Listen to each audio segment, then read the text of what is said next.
Hey, this is a video response to rosaryfilms video, Where Did the Mass for the Big Bang Come From?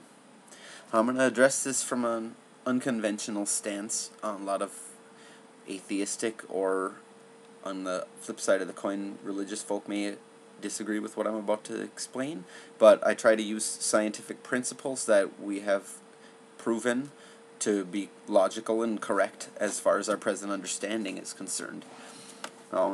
Approach the idea saying that there was a first cause, and saying that God is eternal and exists outside of time and snapped the universe into existence out of whatever energy was laying around. I'm not sure how to rationalize that. We know energy cannot come from nothing. Same thing with matter, and matter and energy are interchangeable according to Einstein's theorem of E equals mc squared, or m equals E divided by c squared, depending on how you want to look at it. You could permute that formula into other avenues, but in any case, God, having always existed, being eternal, has the motivating forces for the concept of God in the first place would have to have some sort of cause.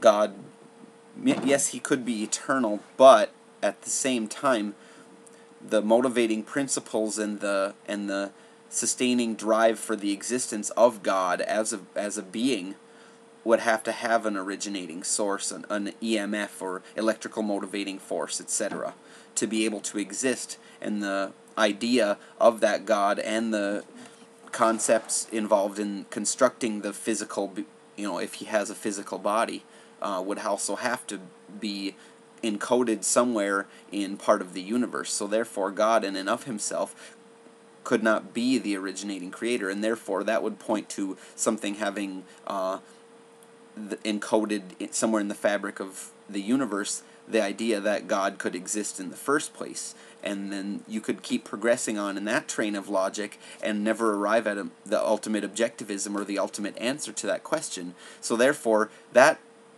avenue of introspection points directly to infinity. The universe has always existed. There is an intelligent force on some level. It's not the kind of intelligence or being that we would consider to be an individual, like you or I or any other human being or any other creature or object that we care to examine in the universe.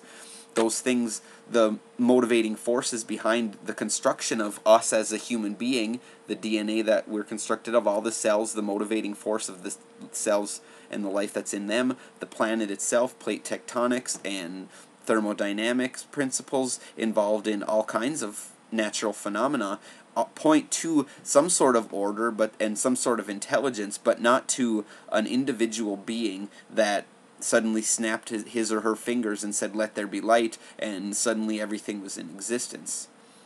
Everything points to an infinite universe, never having a beginning and never having an ending, but any energy frequencies encoded in that universe must logically have to change their form from time to time as they interact with other forms of energy. Me right now, I'm progressing through my life, aging, because all of the energy around me, from the atmosphere of the earth, from the radiation from the sun, all interact with the frequencies of energy in my own psyche and in my own physical body, and therefore they change or transmute their form. The subharmonic frequency is introduced into those forms of energy in the atoms of my body and in my thought processes that change them in some fundamental way as far as frequency goes. The laws of harmonics I would recommend looking into as far as how matter and energy interact with one another, and that could definitely point you in the right direction for as to how to arrive at a more ultimate objectivism, but never arriving at the ultimate answer. You could call the force that governs the universe God, but that's really an inaccurate way and an erroneous misconception that can arise in anybody's mind who labels the infinite force of the universe as a personal being.